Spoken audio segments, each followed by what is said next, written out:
Cordial saludo. Pertenecemos al grupo número 28 de la materia Auditoría Financiera y Revisoría Fiscal del programa de Contaduría Pública de la UNAD y venimos a participar en la fase 2, Evidencia Auditoría. Bienvenidos. Cordial saludo. Soy Germán González, estudiante de Contaduría Pública de la UNAD y les voy a presentar la NIA 500. Esta norma internacional de auditoría explica lo que constituye evidencia de auditoría en una auditoría de estados financieros y trata la responsabilidad que tiene el auditor de diseñar y aplicar procedimientos de auditoría para obtener evidencia de la misma suficiente y adecuada que les permita alcanzar conclusiones razonables en las que basar su opinión. La NIA 500 hace referencia a los requerimientos. Dentro de ellos tenemos la evidencia de auditoría, la cual debe ser suficiente y adecuada.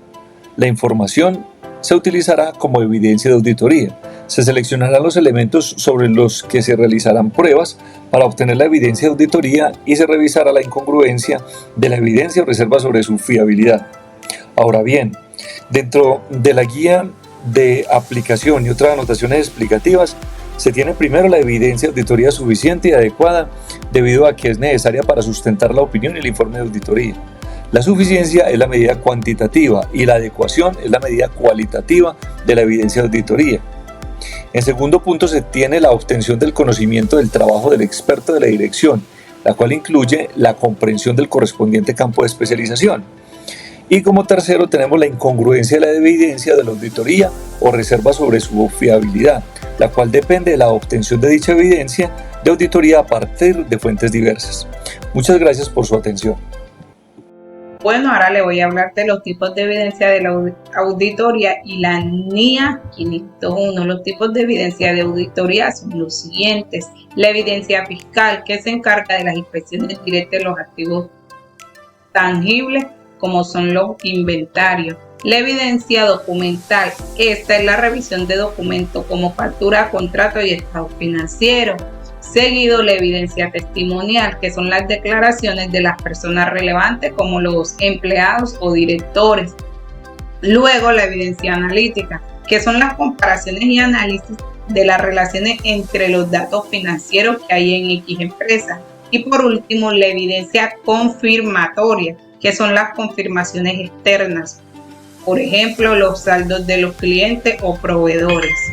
Ahora bien, les hablaré de la NIA 501, evidencia de auditoría. Esta la conocemos como la evidencia que se debe obtener para evaluar la existencia y condiciones de los activos. Su objetivo principal es asegurar que el auditor obtenga suficiente evidencia para respaldar las afirmaciones sobre los activos que hay en X lugar. Y aquí les dejo 3 recomendaciones clave. Primero, realizar inspección físicas en los inventarios, luego obtener confirmaciones directas sobre los saldos significativos y por último evaluar la efectividad del control interno relacionado con la existencia de los activos. Muchas gracias. Cordial saludo, mi nombre es Viviana Marcela Vergara y hoy les voy a hablar sobre la norma internacional de auditoría NIA 505 que nos habla de las confirmaciones externas. Su objetivo es proporcionar al auditor evidencia de auditoría suficiente y adecuada mediante la obtención de confirmaciones externas de terceros como proveedores, clientes y bancos. Es decir, que nosotros como auditores estamos facultados para solicitar información a esos terceros como confirmaciones de saldos bancarios, confirmaciones de cuentas por cobrar. La evidencia de auditoría es una información recopilada y utilizada por el auditor para realizar sus informes respecto a los estados financieros de la empresa. Tiene unas características las cuales son suficiencia. La suficiencia es la cantidad de evidencia necesaria para soportar los informes. La pertinencia, que haya una relación entre la evidencia que se tiene y lo que se está auditando. Confiabilidad es la calidad de la evidencia obtenida. Se considera que es más confiable la evidencia que nos brindan los terceros que la que nos puede brindar la propia empresa. Variedad, el uso de varios tipos de evidencia como documentos, observaciones, confirmaciones y entrevistas. Y documentación, es importante que toda esta evidencia quede documentada para soportar los informes del auditor. Hola, mi nombre es Mayeli Velázquez y les voy a hablar sobre 2 normas internacionales de auditoría bastante importantes. Por un lado tenemos la NIA 510, la cual se encarga de los encargos iniciales de auditoría, valga la redundancia, y de los saldos de apertura. los cuales podemos entender como encargos iniciales, el contratar a una persona, a un nuevo auditor para realizar este proceso por primera vez dentro de la empresa o después de haber trabajado con otro auditor. Y los saldos de apertura, los valores iniciales de cada cuenta en los estados financieros. Esta norma establece que el auditor debe revisar muy bien los saldos de apertura en los estados financieros y que estos deben coincidir fielmente con los saldos finales o saldos de cierre del periodo contable anterior, pues cualquier inconsistencia entre estos dos estados financieros puede causar un impacto en el proceso de auditoría y cambios en la situación real financiera de la empresa.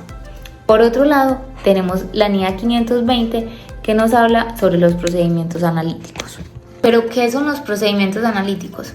Los podemos definir de manera muy sencilla como las técnicas que utilizan los auditores para comparar los datos y evaluar la consistencia entre los estados financieros.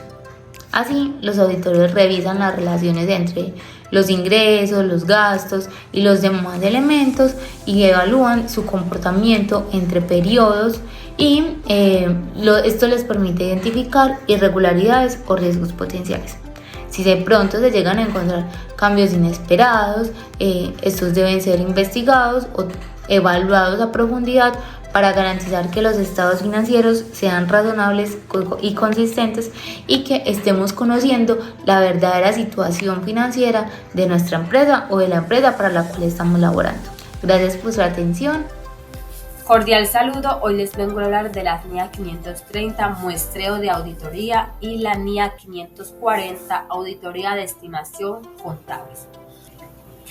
El alcance trata de la utilización por del auditor del muestreo estadístico y no estadístico. El objetivo del auditor es utilizar el muestreo del auditor es proporcionar una base razonable a partir de la cual alcanza conclusiones sobre una población o sobre la población.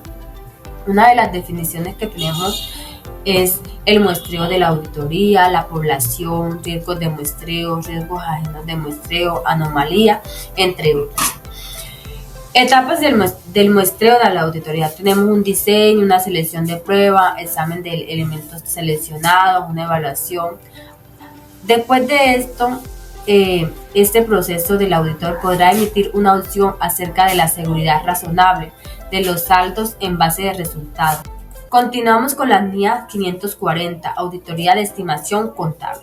Las normas internacionales de la auditoría 540 presentan la responsabilidad del auditor con relación a las estimaciones contables, aquellas partidas de los estados financieros que no pueden medirse en forma precisa, sino solo estimarse. Uno de los objetivos del auditor es obtener suficiente propiedad, evidencias del auditor sobre si las estimaciones contables son razonables en los estados financieros. Así termina nuestra participación en la fase 2, evidencia de auditoría. Muchísimas gracias por su atención. Nos vemos en otra oportunidad.